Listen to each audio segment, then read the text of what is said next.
Olá, estamos aqui com o nosso Direito Simples Assim. Hoje a gente tem um assunto bem interessante, né? Nós vamos falar das mudanças ocorridas através da Resolução 571 do Conselho Nacional de Justiça, que altera a forma de fazer inventário, divórcio, separação de fato, dissolução de união estável administrativamente, ou seja, em cartório. Então, nós vamos falar sobre isso porque é um assunto muito interessante, é um assunto importante. O objetivo é de desafogar o judiciário, né? E aqueles processos que duram anos poderem ser mais rápidos. E para isso, nós vamos conversar com uma pessoa que é autoridade no tema, que é o Dr. José Roberto Moreira Filho, que é mestre, professor, especialista em bioética, diretor nacional do Instituto Brasileiro de Família, o IBDFAM, presidente do IBDFAM aqui de Minas Gerais, vice-presidente da Comissão de Direito de Família na OAB e é coordenador de curso em uma faculdade, enfim, é advogado. Né? Tudo isso fecha ali na brilhante figura do advogado. Né? E é muito, muito honroso para nós conversarmos com o senhor, que, aliás, foi professor meu, da Morgana e da Tamara, em épocas totalmente diferentes, né? Mas foi nosso professor. Então, nós vamos chamá-lo de professor porque, uma vez professor, eternamente professor. Tudo bem, professor? Rosane, para mim que é um prazer muito grande estar aqui, agradecido demais pelo convite, principalmente por estar encontrando aqui minhas ex-alunas, que eu estou vendo e orgulhoso de ver a trilhagem que elas fizeram aí na vida profissional delas. É um orgulho estar aqui e uma alegria poder passar para os seus ouvintes ou teleouvintes sobre um tema tão interessante, tão importante que é a desburocratização do direito de família. Nós estamos vendo hoje uma tendência dessa desburocratização e a reforma dessa Resolução 35 do CNJ veio justamente trazer isso, facilitar com que as pessoas possam se casar e também possam se divorciar. Se eu me caso no cartório, por que eu não posso me divorciar no cartório? Sim, né? sim. Então é isso que nós vamos conversar aqui hoje. Espero que todos apreciem aqui o tema que a gente vai tratar aqui hoje. Muito bom, né, gente? É um tema muito importante, né, do cotidiano de todo mundo, né? Exatamente. Então vamos lá, a gente fez um roteirinho aqui para facilitar o entendimento de quem vai nos assistir. Certo, certo. Né? Então, o que motivou a mudança nas regras de inventários e divórcios e a possibilidade de fazê-lo em cartório, que é uma coisa já mais antiga, né? Só para contextualizar. A primeira norma que veio regular o inventário extrajudicial foi publicada em 2007, que é a Lei 11.441. Essa norma possibilitou esse inventário, a separação judicial e, naquela época, o divórcio consensual em cartório. Por qual motivo? Desafogar o judiciário. Sim. Se a separação é consensual, se as partes, naquela época, maiores e capazes, poderiam decidir livremente sobre o seu destino, sobre o seu casamento, sem a necessidade de uma intervenção de um órgão judiciário. Então, partiu daí, dessa necessidade de retirar mais de milhões de processos do âmbito do judiciário, passando para o âmbito do cartório. Então, esse é talvez o principal objetivo ou meta do nosso Poder Judiciário hoje, que é justamente facilitar o acesso da população àquilo que é o seu bem de vida, né? Quando eu me caso, não tem muita burocracia quando você se casa. Por que vai ter tanta burocracia quando você se divorcia, principalmente quando esse divórcio é consensual? Né? Exatamente. No caso de inventário, quais as principais vantagens e desvantagens de escolher fazê-lo no cartório? No cartório. Primeiro, não é qualquer pessoa que faz inventário em cartório. Tem que haver acordo entre os herdeiros. Havendo litígio entre os herdeiros, impossível se fazer o inventário em cartório. Mas hoje, com a Resolução 35 modificada, agora em 2024, é possível que, mesmo tendo herdeiros menores e incapazes, eu faça o inventário em cartório. Qual a vantagem de fazer o inventário em cartório? A celeridade, a rapidez. Qual a desvantagem de fazer o inventário em cartório? Talvez o custo, um pouco mais elevado do que o custo do judiciário. Aí você coloca na balança, eu quero pagar menos e demorar mais para resolver? Ou eu quero pagar mais e resolver isso mais rápido? Fica esse critério à escolha da pessoa. Sim. Inclusive hoje, pela resolução, se o meu processo de inventário está tramitando da forma judicial, eu posso pedir ou a suspensão ou até a extinção do processo e levar tudo para o cartório. As pessoas hoje, o inventário nosso está demorando demais, o juiz da comarca não aparece, todo mundo está de acordo, nós fizemos um acordo. O que vai fazer? Vai deixar lá no processo judicial? Não, pede a suspensão ou pede a extinção do processo judicial, leva para o cartório. E hoje em dia, pela resolução, qualquer cartório é competente. Eu não preciso realizar o inventário no cartório onde eu moro. Eu posso realizar o inventário numa comarca mais do interior, com cartório mais tranquilo, com talvez o tabelião da minha confiança. Então, desburocratiza, escolher, né? Posso escolher qualquer cartório que seja. Eu posso escolher para fazer. Sendo de notas? Sendo cartório de notas. E lógico, veja bem, as pessoas falam assim, mas não vai sair uma sentença dali, porque todo mundo, o leigo, olha essa questão da sentença, né? Saiu a sentença, o juiz decidiu. Gente, a escritura pública de inventário, ela é título hábil, igual a sentença. Eu pego essa escritura pública, e se porventura eu troquei o meu nome quando eu me casei, eu vou lá no cartório de registro civil e mudo o meu nome. Se eu tenho patrimônio, por exemplo, eu vou lá no cartório de registro de imóveis e essa escritura pública é como se fosse a escritura de compra e venda do imóvel, transferindo o imóvel da forma com que a partilha foi feita. E que substitui, né, o formal de partilha. Que substitui o formal. Eu pego essa escritura pública, por exemplo, vou no banco e saco o dinheiro. Vai depender do acordo entre os herdeiros, os interessados, o cônjuge meieiro, a companheira meieira, porque tudo que se aplica aqui hoje ao casamento se aplica à união estável. É bom deixar bem claro, né? Assim, mas eu não sou casado, aplica-se isso a mim? Sim, aplica-se isso a você. Você que vivendo em uma união estável, mesmo que a união estável não seja reconhecida judicialmente ou registrada no cartório, se você se declara em união estável, o herdeiro reconhecendo que você é meieiro, você tem o direito de receber essa sua ameação. Então, facilita bastante, aplica-se à união estável, aplica-se ao casamento, mas tem que haver acordo. E aí é aquela questão, né? Nós vamos brigar, e às vezes os nossos filhos e netos talvez vão ver essa herança, ou nós vamos fazer um acordo aqui. Resolver.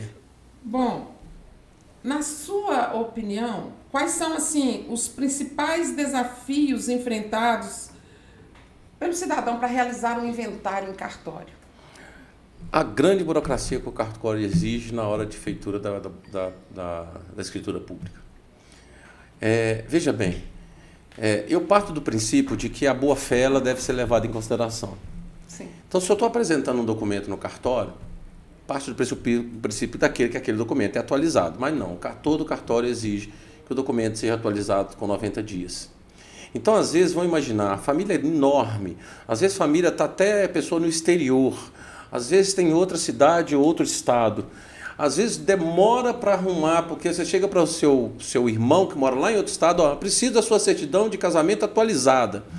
Aí ele acha 90 dias. Quando ele manda a certidão de casamento dele, até as outras chegarem, aquela que ele mandou em primeiro lugar já venceu, eu vou ter que pedir para ele de novo. Aí quando eu peço para ele de novo, as outras vão vencendo. E isso tem um custo, né? E isso tem um custo enorme.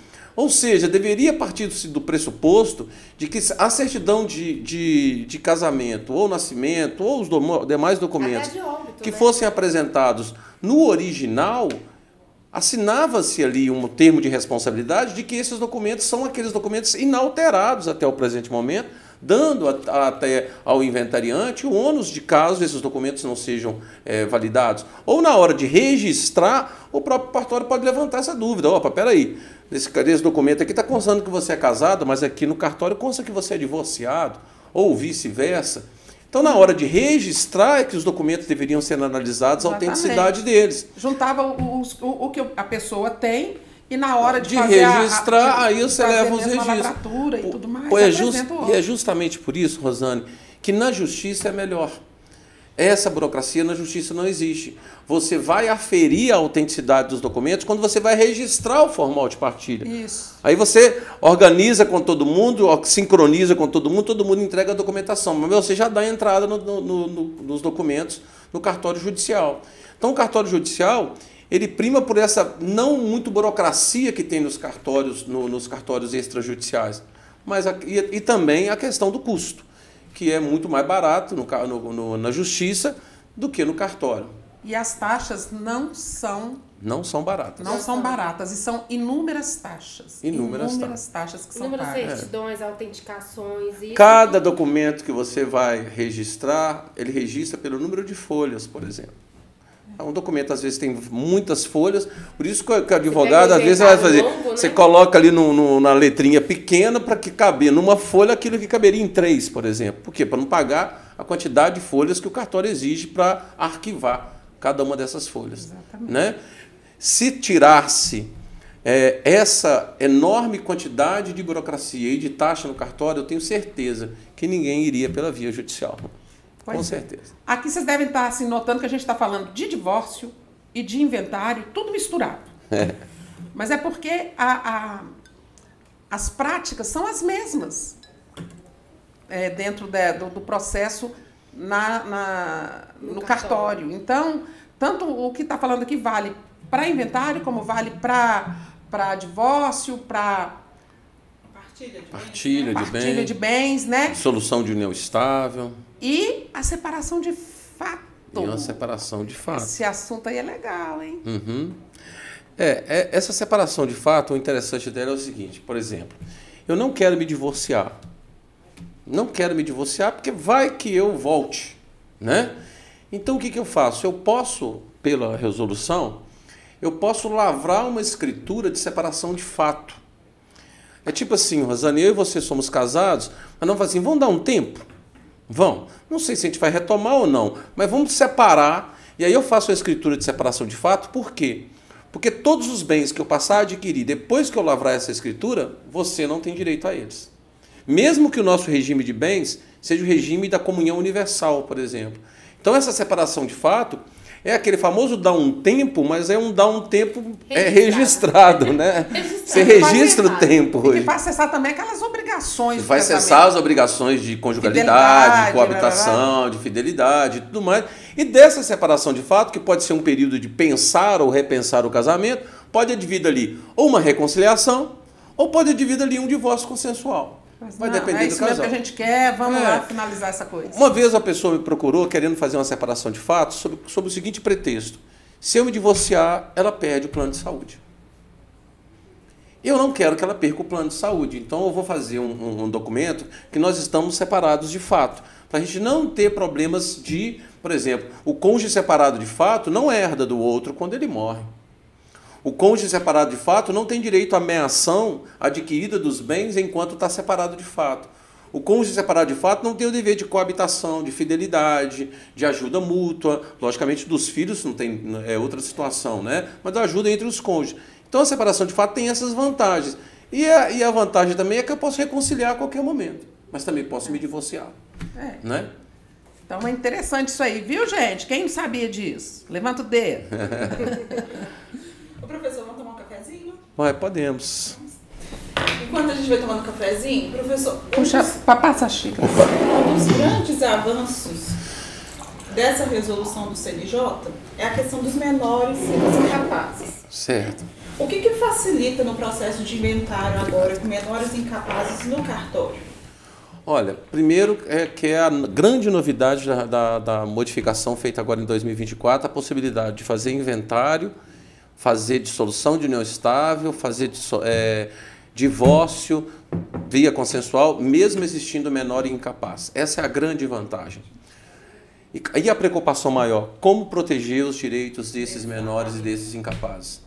A proteção ao direito dos menores e incapazes é colocada e assegurada na resolução, porque nenhuma escritura pública vai ser lavrada, vai ter efeito, lavrada ela vai ser, mas vai ter efeito antes de passar pelo crivo do Ministério Público. É uma crítica que o Ministério Público faz, porque o CNJ é o Conselho Nacional de Justiça. E o Conselho Nacional de Justiça está determinando a atribuição para o promotor. Então teria que ser o Conselho Nacional do Ministério Público. Do Ministério Público. Que deveria. Então, eles ficaram meio assim... por exemplo, vocês estão mandando que o promotor vá fiscalizar as escrituras públicas, mas quais os promotores? Vocês vão criar cargo para os promotores aqui? Então, tá meio melindre essa questão, mas hoje em dia tem promotor responsável pela vara de registro público, seria esse, talvez, o promotor responsável por aferir se aqueles documentos, se aquela partilha está atendendo ao interesse do menor. No caso do inventário, uma garantia que se tem é o seguinte, vamos imaginar o seguinte, se nós somos 4 irmãos, eu poderia falar, você fica com a casa A, você fica com a fazenda B, você fica com o lote C, eu fico com a loja D. Eu poderia fazer isso, dividindo entre nós. Mas se tivesse um menor aqui, esse menor necessariamente teria que ter 1/4 da casa, da fazenda, do apartamento e do lote. Ou seja, do quinhão dele, ele teria que ter uma parte ideal em cada um dos bens. Por quê? Justamente porque na hora pode haver... problemas em que você avalia a fazenda por 500 mil, quando ela vale 10 milhões, você avalia a casa por 500 mil, quando ela vale 100 mil. Aí você fala, a casa vai ficar com o menor, a fazenda vai ficar com fulano de tal. Então, para não ter problema, o menor vai ter a parte na fazenda do mesmo jeito que ele vai ter a parte na casa. Ele vai ter sempre uma porcentagem em cada bem, para que o direito dele seja resguardado. Então, tem essa proteção. E todas as vezes que o tabelião ele vê que está tendo um indício de fraude, um indício de simulação, ou um prejuízo para o menor, o tabelião pode suscitar dúvida ao juiz de direito, pode suscitar dúvida ao Ministério Público e esclarecer todos aqueles fatos. Então, tendo menor, tem que ter um cuidado maior. Então, a fiscalização para esse cuidado desse menor será praticamente do Ministério Público? Vai ser praticamente do Ministério Público e, logicamente, se o menor tiver representante legal, do seu representante legal. Se for incapaz, caberá ao tutor, ou no caso da criança órfã, ou ao curador, no caso do maior incapaz, fiscalizar se a escritura pública está atendendo os interesses do tutelado e do curatelado. E quanto ao divórcio, né? No divórcio, porque lá a resolução fala o seguinte, que o divórcio pode ocorrer extrajudicialmente, né, no cartório, e que a questão de guarda, alimentos, convivência, será tudo judicial. Como que vai ser essa questão? A pessoa vai ter que esperar que o processo ocorra todo lá primeiro, no judiciário, né, envolvendo o menor, e depois venha trazendo essa questão do divórcio aqui? Não, pode entrar tudo junto. Concomitante? Não. A resolução fala que primeiro eu tenho que resolver guarda, convivência e pensão na justiça, para depois o divórcio ser feito no cartório. Mas o que para mim é um contrassenso. Não justifica, não. Eu simplesmente entro com uma ação de divórcio, cumulado com guarda, convivência, visita e pensão alimentícia, e peço uma medida de urgência para declarar o divórcio quando o juiz despachar. Os leitores, não sei se sabem, mas o divórcio hoje é um direito potestativo. O que é um direito potestativo, para quem não sabe? É aquele direito que não admite contestação. Exatamente. Aquela... Basta querer se divorciar, hoje em dia, antigamente, quando eu me divorciava, eu tinha que explicar para o juiz por que eu tinha que divorciar. Por quais motivos eu estou divorciando, seu juiz? Olha, quando eu vou casar, ele não pergunta por qual motivo eu estou casando. Por que quando eu vou divorciar, ele pergunta por qual motivo eu estou divorciando? Pela legislação, hoje, inclusive, uma emenda constitucional capitaneada e idealizada pelo IBDFAM, que em 15 de julho de 2010 editou a emenda constitucional 66, que tirou todo o requisito para o divórcio. Ou seja, o divórcio hoje, eu casei hoje, eu posso me divorciar amanhã, sem precisar falar para o juiz. Se o juiz estiver hoje A petulância de chegar para você, por que você quer divorciar? Eu chego para o juiz hoje e falo assim, não te interessa mais. Não tem essa discussão eu de não tenho culpa. mais discutir culpa, por qual, se eu me maltratou, se me traiu.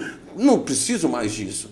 Então, se o divórcio é um direito potestativo, por que eu tenho que, para divorciar no cartório, com filhos menores incapazes, ter que aguardar a guarda, a convivência decide o divórcio aqui, e a guarda e a convivência vai ser decidida entre as partes, porque até mesmo pode ser que as partes decidam, eu não quero regular a guarda, eu não quero regular a convivência, eu não quero regular pensão alimentícia, porque eu e meu ex-marido, ou eu e minha ex-mulher, nos damos tão bem que eu não preciso da intervenção do judiciário. O judiciário tem que intervir de forma mínima nos casamentos, na nossa família, o mínimo possível. Quando leva ao judiciário o litígio, leva ao judiciário a desavença. Quando não tem jeito, né? Para que eu vou levar ao judiciário se eu estou pagando uma pensão que a minha ex-mulher acha que é condizente com aquele pagamento daquela pensão? E se nós temos uma relação de confiança e de fidúcia e tudo mais? Então essa é talvez uma das grandes críticas que a resolução poderia ter evitado, mas que ainda permanece. Então, para sintetizar, se tem divórcio, mas tem filhos menores incapazes, você tem que primeiro resolver guarda, convivência e pensão lá na justiça, para depois divorciar judicialmente aqui. O que não justificaria, né? O que não se justificaria. Não se justificaria. O processo ali, mesmos autos, você consegue resolver tudo. É porque se eu tenho que fazer, o que eu vou fazer? Eu não vou no cartório, eu vou direto na justiça e lá eu obtenho o divórcio, às vezes liminarmente. Tem decisões judiciais hoje em dia que estão decretando o divórcio antes de citar a outra parte.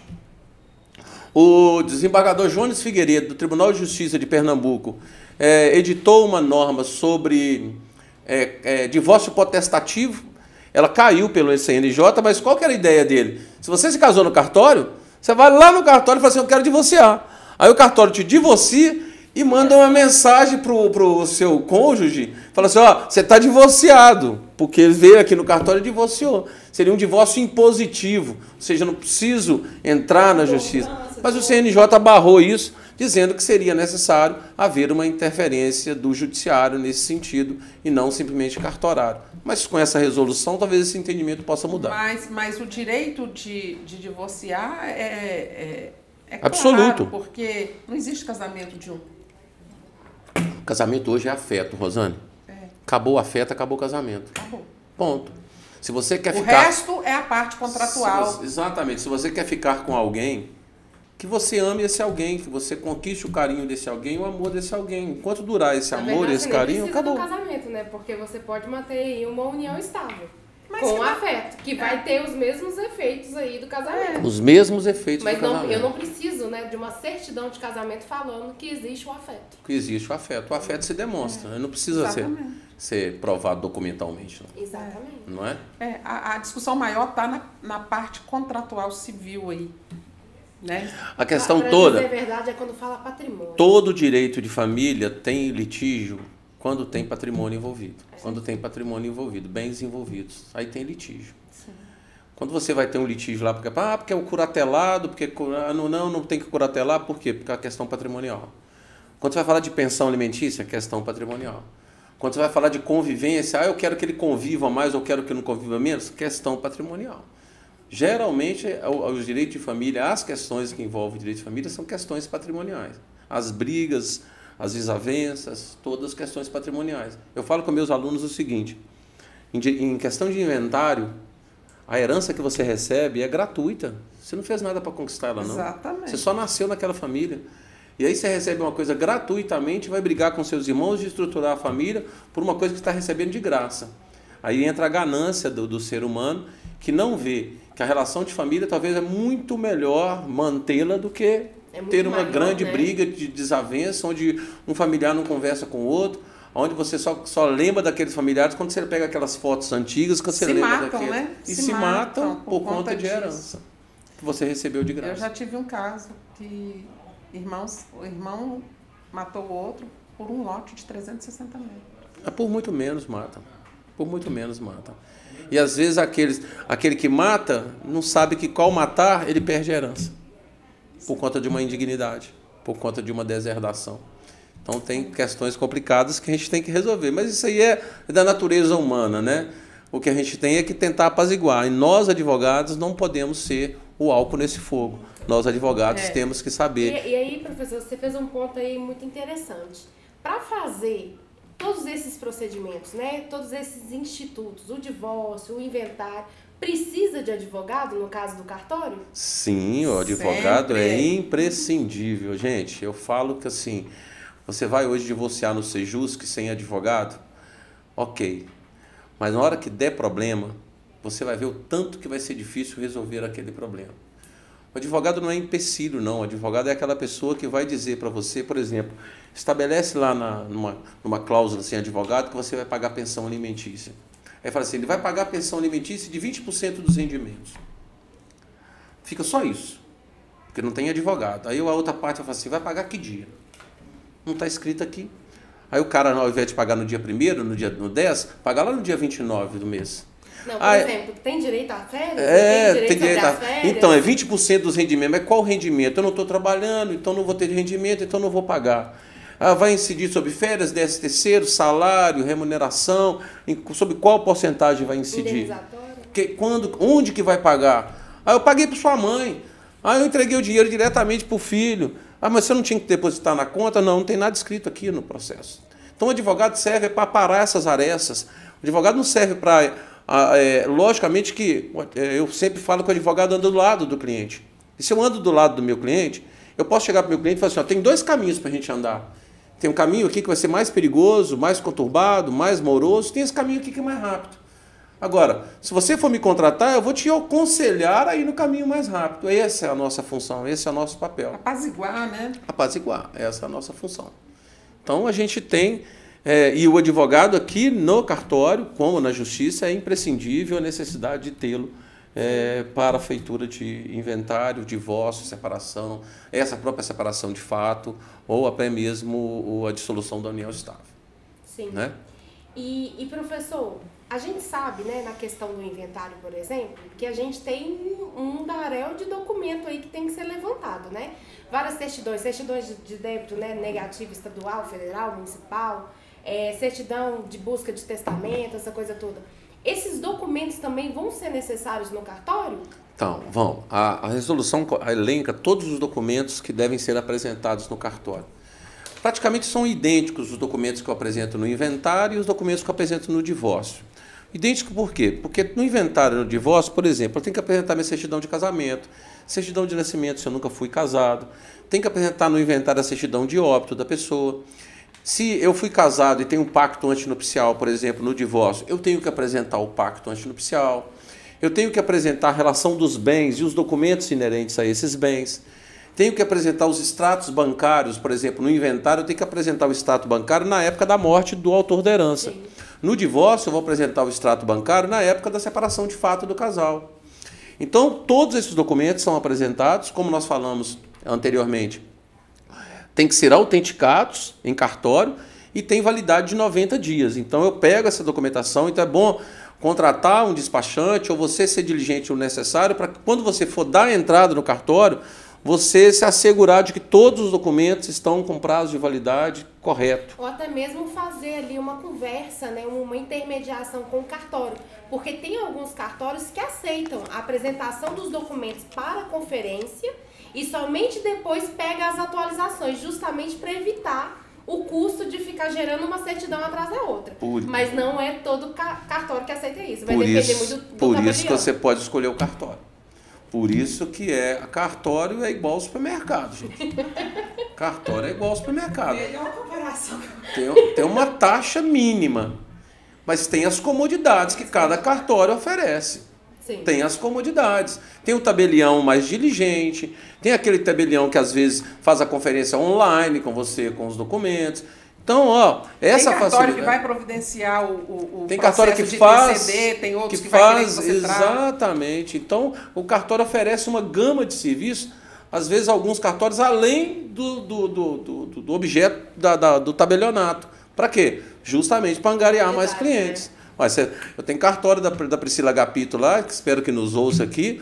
O cartório dela tem até banda de música lá dentro outro dia, hein? Era o Dia Mundial do Rock, ela colocou um cara tocando uma bateria lá e fazendo rock dentro do cartório dela. Olha só. O cartório dela é Essa aí é chique. novidade. O cartório da Priscila Gapito é um dos cartórios mais legais de São Paulo. Então é uma forma de você amealhar clientes e o ambiente ser um ambiente mais tranquilo do que aquele ambiente forense de você ir lá e naquela audiência na frente do juiz, numa briga, num litígio, né? Sim. Mas é isso. E, por exemplo, no inventário, né, se existe o testamento, né, uma vez que, por exemplo, tira ali a certidão de busca de testamento e tem o testamento, no inventário judicial a gente teria que fazer uma ação em apartado ali confirmando esse testamento. Sim. E como é que seria isso no procedimento extrajudicial, no cartório? Olha, no caso é possível fazer o inventário mesmo tendo o testamento. Mas o que o cartório também exige, que também talvez uma burocracia a mais? Eu tenho que fazer o registro e o cumprimento do testamento numa ação própria judicial. Eu aprendi isso a duras penas. Eu achei que um dos primeiros inventários que eu tive quando eu formei foi um inventário que teve testamento, Rosana. Eu entrei com o inventário e juntei o testamento no inventário. Eu também fiz isso. Tá vendo? Lá no passado, há 30 Não, isso eu nem tinha acabado, eu tinha 2 meses de formado. Primeiro inventário com testamento. a Olha, gente se acha. Aí eu juntei o inventário no testamento. Porque a gente já não fez isso, hein? Eu juntei o inventário no testamento e o juiz faz um despacho assim. Providencia o douto advogado o registro do testamento. Eu falei para o juiz, excelência, o testamento está registrado no cartório tal, no registrado. Aí eu falei assim, é como se ele falasse, seu burro do advogado, certifique-se do que diz o Código de Processo Civil. Eu fui lá ler o Código de Processo Civil. Nossa, tem uma ação que se chama Ação de Registro e Cumprimento de Testamento. É justamente para o juiz pegar o testamento e ver se as solenidades dele foram cumpridas. Então, quando tem testamento no inventário extrajudicial, eu tenho que primeiro registrar e cumprir o testamento lá na justiça, que aí o juiz vai falar, não, esse testamento aqui tem validade, ele pode ser cumprido. Esse aspecto judicial Aí eu primeiro, volto né? para cá. Agora, por que isso não poderia ser feito pelo cartório? A maioria dos testamentos que são lavrado feitos são no cartório? públicos. São públicos, a maioria deles. E o cartório hoje, por exemplo, tem resoluções que falam que os cartórios podem realizar sessão de mediação. Então, por que o cartório não poderia realizar uma sessão de oitiva das testemunhas que foram testemunhas do testamento particular, por exemplo? E o próprio cartório aprovar. E, lógico, se desse litígio ali, leva para a justiça. Então, talvez essa situação também poderia ter sido desburocratizada. Por exemplo, você leva o testamento para o cartório dá a validade e manda cumprir o que nele contém. Agora, se alguém está em litígio, contestar, vai para a justiça e aí você prova aquele documento, que aquele testamento não existe, ou nulidade, alguma coisa nesse sentido. E qual que é o prazo médio, assim, para concluir um inventário no cartório? Porque judicialmente vai depender de várias questões. Se leva tudo pronto, é rápido. Mas se tem alguma pendência, vai demorar. E dependendo da pendência, vai demorar muito. Os cartórios, geralmente, o que eles fazem? O cartório, ele achou uma pendência e devolve. E não analisa tudo. A tal das notas devolutivas. As notas devolutivas. O que o cartório tem que fazer? Ele olha tudo e devolve com todas as notas devolutivas. Não, ele olha uma, resolveu. Aí vai olhar, tem outra. Aí, essa demora. Tem cartório que agiliza isso. Olha toda a documentação e te dá a nota devolutiva de todas. Mas tem cartório que vai dando... Devia ser um procedimento unificado, padrão, né? Deveria ser. Para todos os cartórios? Deveria ser. Tem cartório. Então, às vezes você cumpre todas aquelas notas devolutivas e aí ele vai e te acha uma outra. E a maioria faz desse jeito, faz por pontos. Justamente por quê? Porque o custo é maior. Se for uma certidão, por exemplo, devolve. Aí você vai lá, pega a certidão e leva lá, 90 dias. Aí nesses 90 dias ele acha outra. Aí você perdeu o prazo das 90 dias. Então, a questão do tempo, primeiro, depende do cartório, depende da quantidade de movimentação desse cartório. Cartórios do interior, o tempo é mais rápido. Depende dos documentos e da quantidade de patrimônio que eu vou trabalhar. Porque, por exemplo, imagina eu pegar lá 100 imóveis, por exemplo, que um cara deixou. Até eu analisar tudo isso, o cartório vai ter um tempo muito maior do que se eu analisar pelo menos um imóvel, inventariar. Então vai depender do número de herdeiros, vai depender da quantidade de bens, vai depender dos documentos relativos às dívidas do decujus. vai depender do próprio cartório. Então é um rápido relativo. É um também, rápido né? relativo. O que é rápido? Quando você está com toda a documentação pronta, quando você preenche a escritura pública sem nenhum erro, se você errar um número de CPF, eles te fazem a devolutiva. Se você errar um número de uma casa, eles te devolvem. O número de uma matrícula.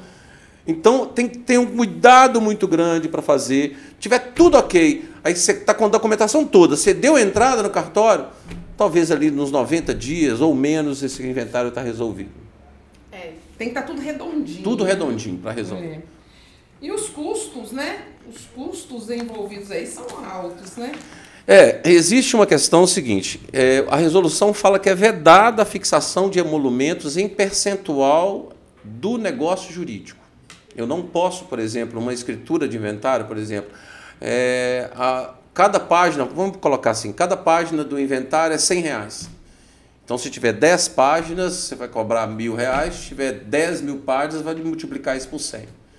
Só que você não pode cobrar em cima do valor do negócio jurídico. Então não é, se o meu inventário tem 10 páginas, mas aqui tem um patrimônio de 10 milhões. Não, você vai cobrar pelas 10 páginas, não pelo valor de 10 milhões. Então não vai aplicar aquela tabela de emolumentos que dá lá. Não aplica a tabela, mas não incidente sobre o negócio jurídico, sobre o valor do negócio jurídico. Não incide sobre o valor da herança, vamos deixar claro assim. Tá. Sobre o valor da herança. Incide sobre a quantidade de folhas que vai ser arquivada, os emolumentos que vão ser arquivados.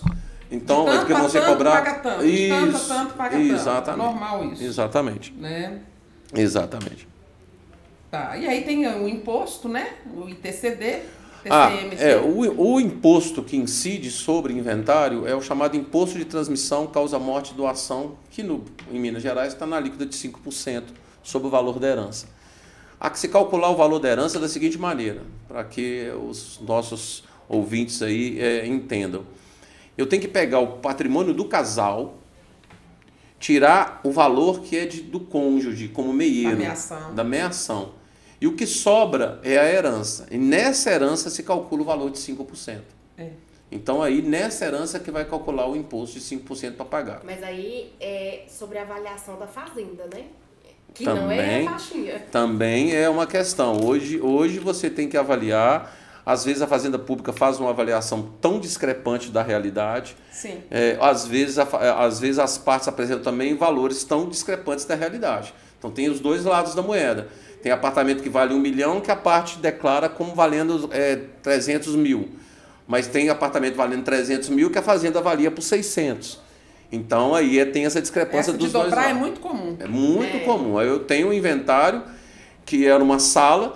Existiam 3 salas com mesma metragem, no mesmo andar, à venda, e a Fazenda Pública avaliou em 2 vezes o valor da venda. Peraí, então a Fazenda Pública, então compra essa sala de mim, porque as salas que estão vendendo aqui com a mesma metragem, no mesmo andar, no mesmo prédio, estão com valor abaixo, e nem mostrando essas avaliações eu consegui mudar o valor. Só judicialmente. Então se vai entrar judicialmente, acabou. Você vai perder um tempão lá na justiça. Eu já tive caso do mesmo imóvel avaliado por 2 avaliadores da Fazenda, da mesma Fazenda estadual aqui de Minas, valores totalmente diferentes. Totalmente diferentes. Não tem um critério, né, para ser feita essa avaliação. Deveria ter, né? Deveria. Chegar a um critério para avaliar, ter esse critério de avaliar o valor do bem pela sua localização, estado de conservação e outras questões, né? A gente precisar, por exemplo, de vender um bem para poder custear o processo extrajudicial, né? Na justiça, a gente pede um alvará, o juiz dá o alvará, você vende o imóvel, tal. Como é que isso funciona cá no extrajudicial? Mesma coisa. Você vai pedir para vender um bem, mas veja bem, quando você pedir para vender um bem no inventário, você tem que mostrar antes, tem alguns requisitos. Primeiro, você tem que apresentar todas as dívidas que você vai ter nesse inventário. Então, vou ter que apresentar quais as dívidas que eu vou gastar com o ITCD, quais as dívidas que eu vou gastar com os honorários do advogado, quais as dívidas que eu vou gastar com os emolumentos, quais os valores que eu vou gastar para pagar as dívidas do espólio. Então, eu tenho que apresentar todas essas dívidas. Depois, eu tenho que prestar uma garantia de que o valor do bem vendido vai ser utilizado para o pagamento dessa dívida do espólio. E como é essa garantia? Essa garantia pode ser uma garantia real ou fidejussória. O que é garantia fidejussória? O fial, o aval, a fiança, uma caução, por exemplo. Então eu posso, por exemplo, penhorar, dar em hipoteca um bem meu, um bem imóvel meu, que é o inventariante que dá essa garantia, tá? O inventariante que dá essa garantia. Eu posso dar uma hipoteca de um bem meu para garantir que as dívidas vão ser pagas, ou eu posso pedir um avalista, um fiador, ou dar uma caução em dinheiro ou com algum bem para garantir o pagamento. Quando eu pago as dívidas, então eu vendo o imóvel, por exemplo, é o que as dívidas todas calculadas ali, vamos imaginar que deram 500 mil reais, por exemplo. O imóvel está avaliado em 1 milhão. Então aí eu fiz tudo isso, mostrei as dívidas, prestei a garantia, vendi o imóvel, apurei 1 milhão, paguei as dívidas. E se eu pago as dívidas e demonstro que as dívidas foram pagas, essa garantia cessa. Eu não preciso. E o remanescente? O remanescente volta para o inventário para ser inventariado. E este bem, ele integra o valor. Não, a partilha não. Ele entrega o valor dos bens inventariados, mas ele não entra na partilha. Mas ele vai ser declarado que esse bem foi vendido. Ah, tá, para a questão dos custos. Para a né, questão dos custos, para a questão de calcular o ITCD, ele entra. Mas ele não vai integrar na partilha. Uma outra coisa interessante, quando se faz o processo de inventário judicial, o juiz ali, ele expede ali um termo um termo de inventariança. Ah, de inventariança. Né? Fulano de tal será o inventariante, ele está com aquele encargo. Sim. E esse termo é que vai valer para a pessoa fazer as buscas e tal. Cá no inventário extrajudicial, esse termo ele é feito através de uma outra escritura? Como é que é isso? É dentro do próprio... Sim, vamos lá. Tem duas situações. Eu posso fazer antes, como eu posso fazer durante o próprio inventário. Tá? Eu posso fazer antes assim. Eu lavro uma escritura pública, os herdeiros todos lavram a escritura pública e nomeiam um desses herdeiros como administrador, que vai fazer as mesmas funções do inventariante. Tá? Por quê? Porque vou imaginar, meu pai faleceu, eu e meus irmãos estamos todos de acordo, mas nós não sabemos quais são os bens que papai deixou. Papai era todo cheio de coisa, cheio de bem, tinha conta em tudo quanto é banco. Então, como é que eu vou saber qual o valor que está no banco X, no Y? Então, o que os herdeiros podem fazer? Eles lavram uma escritura só para nomear um de nós como inventariante. Essa pessoa munida dessa escritura pública, vai no banco, pega o extrato, vai na junta comercial, pega os dados relativos às empresas, vai nos cartórios de registro de imóvel. Para quê? Para pegar esses documentos que não podem ser pegos a não ser como ordem judicial ou através de um inventariante nomeado extrajudicialmente. Aí depois que ele pega toda essa documentação, ele abre o inventário e aí o inventário é aberto posteriormente. Mas pode ser que também o inventário seja aberto. Nesse inventário já faz a escritura nomeando inventariante e esse inventariante dá sequência na obtenção dessa documentação. Complexo. Nosso tempo está ficando apertadinho, né? Quase uma hora. Quase uma hora de conversa aqui, gente. Não, mas está tá muito boa essa conversa nossa aqui. Só para a gente finalizar, José Roberto, se não tiver consenso entre os herdeiros, é possível fazer isso extrajudicialmente? Não. Não havendo consenso, aquela questão que a Tamara colocou. Por exemplo, são 5 herdeiros. Aí 4 abrem o inventário falando que tem consenso. Como é que o cartório vai identificar o 5º? Então, aí esse 5º pode, sabendo da abertura desse inventário, sem a presença dele, impugnar esse inventário. Aí o inventário, uma vez impugnado pelo Ministério Público, pelo tabelião ou por um interessado, ele vai ter que ser feito na via judicialmente. Remetido para a justiça. Judicialmente. Havendo dívidas, pode ser também extrajudicialmente ou não? Mesmo que eu tenha dívida. A resolução fala que mesmo que o espólio tenha credores, isso não impede o espólio, o inventário de ser extrajudicial. Não tem problema. Mas esses credores, às vezes, não tendo como habilitar. Eles não tendo como habilitar, depois... Mas você está lembrado que o inventariante tem que apresentar todas as dívidas do espólio? Então é aquela questão, né? Quem dorme no direito vai perder o direito, né? Dormiêndigos não socorre os que dormem. Então, se você é credora de alguém e viu que esse alguém morreu, fica de olho, você vai abrir o inventário para você habilitar seu crédito. Mas ele não tem como ver. Sim, mas ele tem como abrir. o credor pode abrir o inventário. Ele abrir. Ele abrir o inventário, aí quando na hora que ele abre o inventário e os herdeiros são citados, não, o inventário está tramitando no cartório Aí tal, ele vai lá e habilita. Só assim. E se houver bens no exterior? E a resolução não permite que bens no exterior sejam colocados no inventário extrajudicial, porque eu vou ter que fazer o inventário no exterior. Então, por exemplo, um norte-americano que tem bens lá nos Estados Unidos e tem bens aqui no Brasil, vai ter que abrir 2 inventários. Um lá, pela lei de lá, um aqui, pela lei daqui. E eu, brasileiro, por exemplo, tenho um bem lá no Uruguai. Eu vou ter que abrir um inventário meu aqui, pela lei aqui, e inventário lá, pela lei uruguaia. E a questão da herança digital? É possível fazer extrajudicialmente também?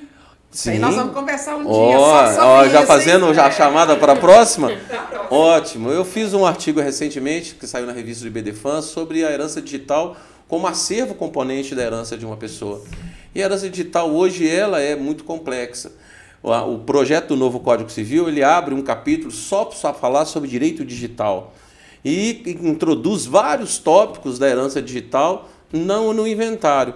Mas eu entendo que sim, que a herança digital, quando ela tem cunho patrimonial, por exemplo, uma criptomoeda, como por exemplo um Bitcoin, ou às vezes skins de jogo eletrônico que valem valor, ou às vezes milhas aéreas que também são aferidas monetariamente, eu entendo que isso pode integrar o acervo hereditário e ser também inventariado extrajudicialmente. Ah, mas a gente não vai ficar dando spoiler, não, nós vamos falar só disso. Tá bom, ótimo.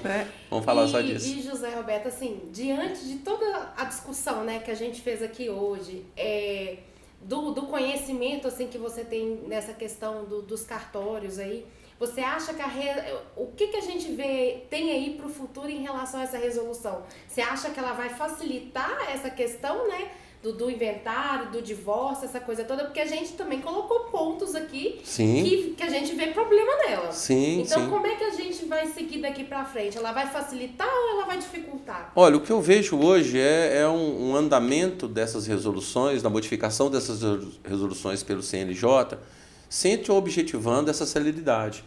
Eu acho que a gente vai buscar cada vez mais essa celeridade. Eu acho que daqui a pouco, nem no cartório eu vou precisar ir, eu já faço meu inventário aqui, olhando pelo vídeo ali, ó, e falando, eu não quero me divorciar, você também quer se divorciar de mim? Queremos. Então, lavra aí a nossa escritura pública. Nós estamos falando de viva voz. A inteligência artificial pode fazer isso. A gente pode ter mecanismos hoje que podem solucionar essa burocracia. As certidões, por exemplo, por que os próprios cartórios não conversam entre si? Eles buscam certidões entre si, porque eu tenho que levar de um cartório para outro. Os cartórios, não é? Então, pode ser que aconteça uma integralização da comunicação entre esses cartórios, facilitando essa burocracia. Eu acredito que essa é a tendência. Advogado de família hoje que vai para o judiciário... Tem uma dinâmica, né, que vai só evoluindo, né? E o direito digital tem facilitado muito isso. Sim. Né? O advogado que vai hoje para o fórum, para os processos judiciais, é porque ele não tentou resolver de forma consensual. Ou não sabe que a resolução maior e melhor é a via consensual. Tem as mediações, né? Mediações, solução de conflito, conciliação, tem projeto de parentalidade, tem várias possibilidades de fazer mediação extrajudicial, judicial, câmaras de mediação. Então o casal tem que entender, né? Hoje a gente vê tanta violência praticada aí, parece que cada vez, quanto mais se alardeia as violências, mais elas acontecem. O que a gente está vendo hoje camarada, se você não gostou, não tem mais relação com a sua esposa, com a sua mulher, ou se você não tem mais relação com o seu marido, acaba o casamento. Acaba de uma forma tranquila. Eu chego para o meu cliente e falo assim, começa a falar muito mal da esposa, da ex-esposa, ou a ex-esposa fala muito mal do marido, e fala assim, um dia você amou ele. Alguma coisa de boa você encontrou nessa pessoa. Filhos, né? Então vamos tentar resgatar alguma coisa de boa, porque tem um filho que está envolvido aí, que está somatizando toda essa questão. Então eu entendo que hoje a busca pela via extrajudicial talvez vai ser a solução dos conflitos familiares, ou pelo menos amenizar esses conflitos familiares, não é? Ai, gente, essa conversa tá boa demais, com café, com pão de queijo e com José Roberto. Né? Obrigado, tá bom querido. Demais.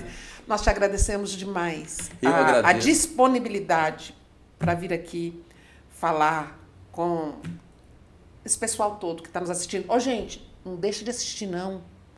Curte aí, segue a gente, Curte compartilha. a gente, né, nas redes, no Compartilha. CDV lá no Instagram. E olha também as coisas lá do IBDFAN, tem muita coisa interessante, hein?